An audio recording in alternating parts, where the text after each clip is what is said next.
there is something weird, despite that, about the transgender question, right? There is something going on that's beyond the sort of liberation of fluidity.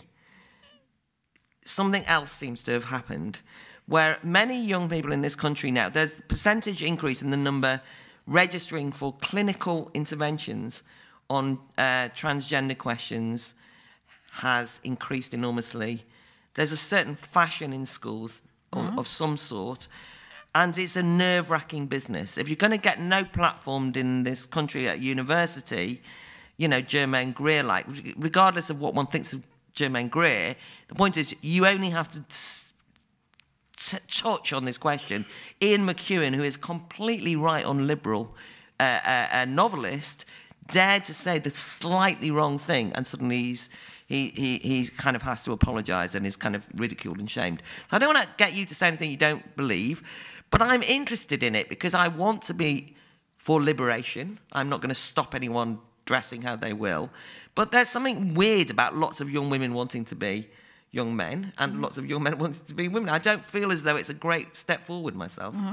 Thoughts? Well, I say in the introduction to my new book, my new collection, my particular transgender rebellion came at a time when there wasn't these ideas in the air, that the moment you are dissatisfied with the limitations of your present gender definition, that there is this enormous mechanism waiting to alter your body, to halt puberty, to slow your puberty down.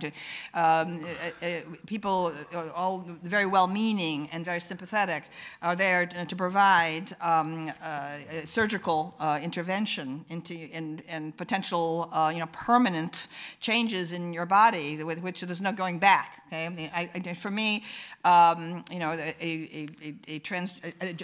sex change operation opens one door but closes many others. Right? So I personally believe that anyone who collaborates in an intrusion into a developing child's body and mind is guilty of child abuse, a crime against humanity, okay? Because that child is not prepared to make such a decision, okay? I think that such decisions about sex reassignment surgery must wait when one attains a majority, which would be, it seems to me, a minimum of age 18. I'm very concerned with this because I think that it's become a fashion, okay, that the transgender definition has become a kind of convenient label for young people who may simply feel alienated, okay, culturally for many other reasons, okay. So that in the 1950s they might have become a beatnik, in the 1960s they might have become a hippie and taken mind-expanding drugs, okay. And so today you're encouraged to think that it's an alienation is because you are not totally defined, identifying with your particular inherited gender definition. So I'm very concerned about this. I think that a lot of it, I think that the collaboration of the bureaucratic machinery with it has to do with the assault on masculinity, okay?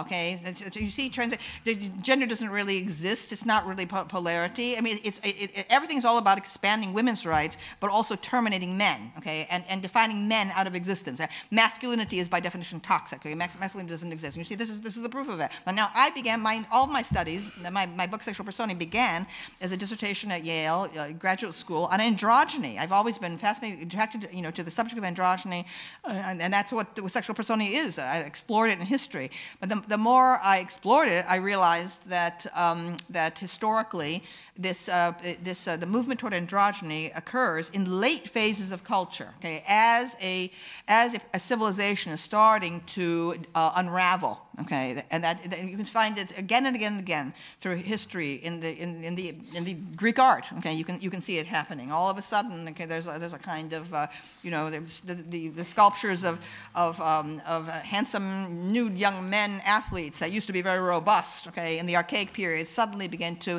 seem like wet noodles, okay, toward the end, okay, and that the people who live in such periods, a late phase of culture, whether it's the Hellenistic era, whether it's the Roman Empire, whether it's the Mauve decade of Oscar Wilde in the 1890s, whether it's Weimar Germany. People who live at such times, okay, feel that they're very sophisticated, they're very cosmopolitan, okay.